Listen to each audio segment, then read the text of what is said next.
já de volta. Eu falei para você que seria rápido, porque é bom demais. Estamos ao vivo, minha gente. Estamos ao vivo hoje falando de uma realidade muito interessante que é o nosso coração. Queremos que você cuide bem desse órgão aí que trabalha independente da sua vontade. Ele está lá trabalhando, não tira férias. Graças a Deus não tira férias, porque quanto mais ele trabalha, mais vida, né? Mas a gente sabe que também esse órgão pode ficar doente e é isso que a gente quer hoje evitar.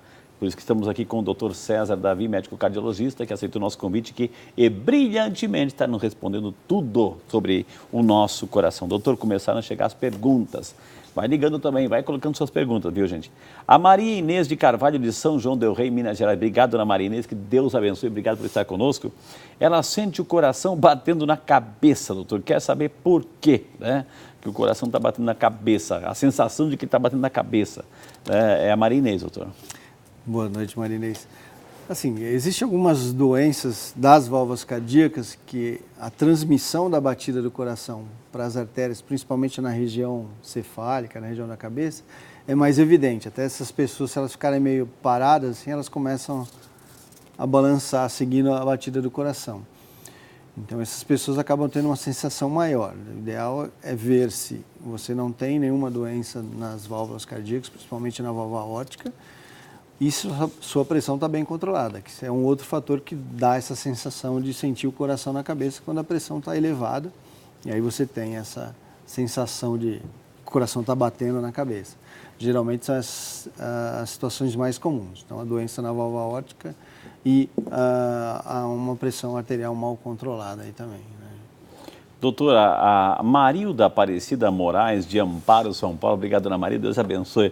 Dona Marilda, eu vou corrigir aqui o senhor, eu tenho certeza que eu entendi que a senhora quer dizer assim, ó, doutor, eu tenho colapso da válvula mitral, é prolapso, né, prolapso da válvula. Até vou perguntar para o doutor, por que esse nome prolapso, né? O que é um prolapso, né, da válvula mitral? Eu gostaria de saber se tem o risco de ter infarto. Eu também tenho um prolapso da válvula mitral, ou seja, quase a humanidade inteira tem isso e não sabe, viu? Claro que tem alguns graus desse prolapso que é mais grave. Doutor, vamos ajudar e vamos acalmar a dona Marilda, doutor. Então, o que é o prolapso da válvula mitral? Como eu falei, a válvula ela tem as cúspides, né? Quando ela está aberta, o sangue passa por aqui. Quando ela está fechada, o coração contrai e o sangue mesmo fecha ela. E ela tem umas cordas que não deixam ela passar de um certo limite, que a gente chama de cordas tendíneas. Então, ela é como se fossem amarradas dentro do coração. Eventualmente, essa válvula ela passa do limite de coaptação com outro folheto. Não encaixa certinho, não está no prumo. Exatamente. Então, ela vai além do que ela deveria. Então, esse é o prolapso, na verdade. Aí o sangue volta, algumas coisas. O sangue volta, né? E faz o sopro cardíaco. Mas isso assim, é muito comum, eu não lembro a porcentagem certa, mas por volta de 30% das pessoas têm algum grau de prolapso e que não vão ter nenhuma consequência porque é um escape mínimo que a gente fala, né? Só que quando esse prolapso é muito exagerado, que vai dar um refluxo de sangue de moderado, é importante, quer dizer, um volume grande voltando para o átrio, que aí eu vou ter que tomar alguma atitude. Uma cirurgia, alguma coisa. Mas assim. Infarto não, geralmente ele causa um aumento do coração e ele causa arritmia também, dependendo do grau de refluxo. Mas infarto não é o comum. Mitral, doutor, assim, porque é interessante que quando a gente fala assim de lado religioso, e é justamente essa origem, né? Que tem o bispo, imagina o bispo, né? Que tem aquele chapéuzinho, né? É chamado mitra, né? Aquele chapéuzinho, a mitra que ele tem na cabeça. Então é o próprio da mitral, porque tem um desenho de uma mitra, né, doutor? Né? A gente tem muita coisa. Existe um livro muito legal também que chama Arte Escondida de Michelangelo, né? Exato. Que tem, muitos dos desenhos deles têm correlação com a anatomia dos desenhos sacros dele, né? É interessante. E a gente eles usavam na época o que eles tinham em mãos, né? Você tem uma estrutura aqui atrás no cérebro que chama pulvinar, que é travesseiro, né? Entendi. Então, eles usavam bastante as correlações com o que eles tinham em mãos, né? É bem interessante. Isso que a gente está aprendendo hoje aqui, viu, gente? O Sebastião Valdir de Melo Faria, de Barbacena, Minas Gerais, acompanhando aqui o programa. Obrigado, seu Sebastião. Deus abençoe. A mãe está com 74 anos, é diabética, faz uso de insulina. Todas as vezes que faz um ecocardiograma, dá um bloqueio no ventrículo esquerdo. Quer saber o que o doutor César acha? O que é isso, doutor? Esse bloqueio do ventrículo esquerdo. É o nosso amigo Sebastião, preocupado com a mamãe dele de 74 anos, doutor. Que é diabética. É diabética. A diabetes é uma doença que ela comete bastante o coração, tanto as coronárias quanto degenerando o sistema de condução, que faz o ritmo cardíaco. E uma coisa que pode acontecer, que deve ser o que ele está falando, é o bloqueio de ramo esquerdo. Que o coração ele tem, como eu falei, ele começa lá em cima o ritmo cardíaco, aí ele vai para todos os átrios, aí ele tem um nozinho entre os átrios ventrículos e depois ele tem um ramo direito que vai para o lado direito do coração e o ramo esquerdo. Geralmente você pode ter tanto um bloqueio de ramo direito como de ramo esquerdo.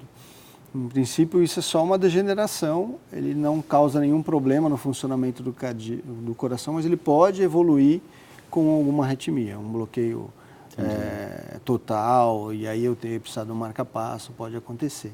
Então, geralmente, deve ser isso que ele está falando. Bloqueio... E quais são os outros fatores de risco, doutor? Então, ok, tem isso, é o diabetes, uma pessoa que tem hipertensão, também tem risco. Obesidade. Fala um pouco dos fatores de risco aí, doutor. Então, a obesidade, você pensar que eu tenho um coraçãozinho que é do tamanho do teu punho e está... É do tamanho do punho, fechadinho média, assim, exatamente, em média é desse tamanho. E ele vai ter que bombear sangue para uma massa exagerada que ele não está acostumado. Então, ele vai estar sempre trabalhando acima do que ele deveria. Então, é um fator de risco para eu ter um colapso. A diabetes mal controlada, mesmo bem controlada, ao longo dos anos vai acometendo as coronárias, elas ficam muito feias, geralmente as coronárias de diabetes são bem doentes e pode acometer também o sistema de condução do estímulo elétrico, fazendo arritmias, ele precisa usar um marca-passo, infarto e pode degenerar as válvulas também. O tabagismo é um fator importante. Vai prestando atenção nos fatores de risco, preste atenção. Né? Até hoje as pessoas, diminuiu bastante, mas as pessoas ainda fumam bastante e não existe uma dose, fala fumo pouco, fumo doce, não existe uma dose segura para a gente falar.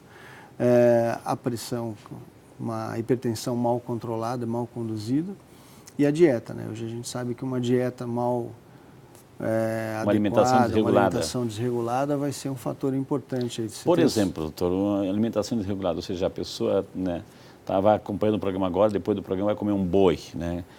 Muita gordura, muita fritura, isso... Exatamente, esses são fatores, a gordura má, né? A fritura, os condimentos industrializados, os embutidos, né? Entendi. São, de uma forma geral. Atenção, hein? A dieta que melhor faz bem para o coração, que é estudada, é a dieta do Mediterrâneo, que eles comem muita salada, proteína, peixe, geralmente, o azeite e um copo de vinho. Os trabalhos Isso que eu ia perguntar, por que se diz assim, doutor, assim, eu não tenho problema, eu tomo todo dia um copinho de vinho, né? Entendeu? Isso ajuda, doutor? Ajuda. Na verdade, eles fizeram até um estudo que era um copo d'água, um cálice de água, um cálice de vinho branco, um cálice de vinho... um copinho. E um cálice de vinho tinto. O único que tem um efeito realmente mais promissor, protetor do coração, é o vinho tinto. Pelos flavonoides que ele tem na composição dele, mas o álcool também. Até semana passada, ou retrasada, saiu um trabalho que eles estudaram a vodka, a cerveja e o vinho. E todas elas, eles fizeram até uma coisa meio exagerada, até 4 doses, você tem uma redução de 35% diárias, né, doses diárias. Uma redução de 35% do risco de infarto e de 7 a 11 doses você tem uma redução de 50%. Ok, e essa quantidade homeopática e medicinal. E medicinal, você tomar um cálice, né? Que é o italiano almoça, mas toma um cálice de vinho. Mas assim, e o resto, doutor? Assim, o álcool em si, aquele que uma latinha de cerveja é pouca e 15, aliás, uma é muita. Aí você tem o efeito deletério do álcool, né? Você vai ter comprometimento da pressão arterial, comprometimento do funcionamento do fígado, alteração da coagulação, do metabolismo da glicemia. Então, todo o excesso, né, não cai bem nesse momento. Então, você tem a miocardiopatia alcoólica, que é uma degeneração por completa do coração, que ele vai ao longo de muitos anos de etilismo aí, né? Então, você tomar exageradamente não vai te fazer bem. Por que a famosa gordurinha abdominal, aquela pancinha, de repente pequenas ou avantajadas, doutor? Estou tentando perder a minha, viu, gente? Por que isso é problema para o coração, doutor? Na verdade, a barriga é um indício de aumento da gordura visceral, que é uma gordura que, na verdade, não está acumulada na pele, está acumulado entre os órgãos e, inclusive, no coração. Então, hoje a gente tem um fator de risco, você mede o diâmetro da cintura, né? Para você ter um fator de risco para a gente, dependendo do valor, essa pessoa vai ter que ter um cuidado mais exagerado.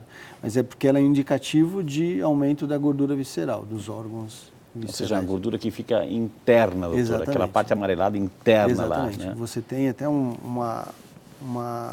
avental de gordura que fica na barriga, que a gente chama de aumento, né? Que se você pega um indivíduo magrinho, ele é quase imperceptível e fininho, e você pega no obeso, ele é bem grande. E quando a gente abre o tórax da pessoa, você vê o coração, ela tem muita gordura sobre o coração, né? Olha só, gente, ali o pericárdio ali, doutor, tá? Exatamente. Que a gente tem 2 pericárdios, o visceral, que é o que fica fugiu a palavra, o visceral, que é o que está no coração, né? E o pleural, que fica ao redor dele. Então, entre ele e o músculo cardíaco, acumula muita gordura. Que também, é consequência dessa da alimentação, de falta de dieta, falta de exercício. Exatamente, né? Então, a gente tem que prestar muita atenção no que você come, como você come, né? O quanto você come, né? Geralmente eles pedem para você tomar café como um rei, almoçar como um príncipe e jantar como um mendigo, né? Essa é uma regrinha simples, né? Mas ou seja, não exagerar, né? Não exagerar, exatamente. E geralmente quando você o que acontece é a gente trabalha o dia inteiro, chega em casa, vou jantar e eu como muito. Só que aí você come e vai dormir. Exato. Né? Então você não tem atividade, geralmente essa comida é acumulada. Fazer exercício à noite, já que de manhã, né? E à noite? Não, à noite não teria problema nenhum. O único problema é você fazer, por exemplo, eu vou fazer 11 horas da noite, meia-noite eu vou dormir. Aí ele pode atrapalhar a sua qualidade de sono, porque você fica com o metabolismo acelerado, você demora mais para dormir, vai dormir menos tempo com a qualidade pior. Então, você tem que dosar aí o horário, né? O senhor citou, quando estava falando assim, do prolapso da válvula, o senhor citou uma palavra assim, o coração fica inchado. O que é? Ele pode crescer também. O que é o coração inchado, doutor? Ele cresce o tamanho, ele vai se adaptar, assim como o estômago vai crescendo também, a elasticidade, o coração também? Por exemplo, quando eu tenho essa situação de que a válvula não fecha direito, que vai refluindo o sangue para o átrio, cada vez ele tem que trabalhar com um volume maior de sangue nele, então ele vai aumentando. O tamanho dele geralmente é por volta de 4 centímetros. Quanto pesa mais ou menos? Coração, adulto? 120, 140 gramas, por aí. Né? Entendi. Mas você já peguei coração de 400 gramas, olha 500 só. gramas. Porque ele cresce, tem 2 formas, ele pode crescer e aumentando o diâmetro, ele continua com a mesma espessura, né? Que ele vai tendo uma dilatação. E ele pode crescer de aumentar a parede dele, né? Você tem uma parede do ventrículo esquerdo que é por volta de 11 milímetros, ele vai chegar com 20 milímetros, né? Ele vai ficando mais hipertrófico, né? Quando ele está fazendo um esforço fora do comum. Né? Existe câncer no coração, doutor? Existem alguns tumores cardíacos, sim. A gente tem alguns tumores benignos, tipo o mixoma, que é um tumor de átrio. Uma das primeiras cirurgias que a gente aprende a fazer é retirar o mixoma, né? Que é mais simples. Mas você tem tumores invasivos, sarcomas, que são graves, né?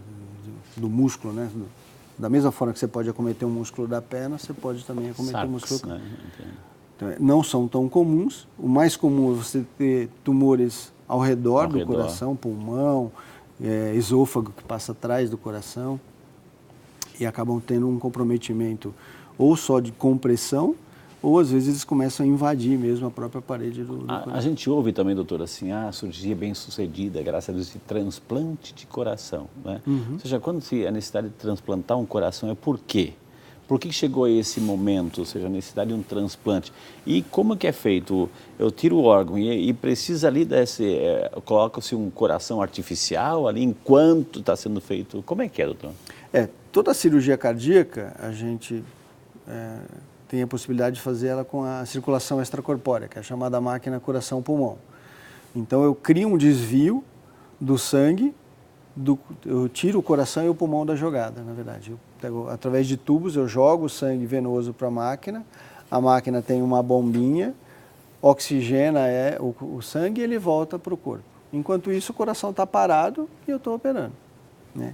Eu tenho algumas cirurgias que eu consigo fazer com o coração batendo. Olha que medo. E quando eu chego, na verdade, já fiz cirurgia, já fiz todos os remédios possíveis, já fiz todos os stents, angioplastias possíveis. E chegou num ponto que eu não tenho mais o que fazer, né, clinicamente e cirurgicamente, aí eu preciso, uma opção é trocar esse coração mesmo, fazer um transplante cardíaco. Então, o transplante é quando todas as opções terapêuticas foram esgotadas.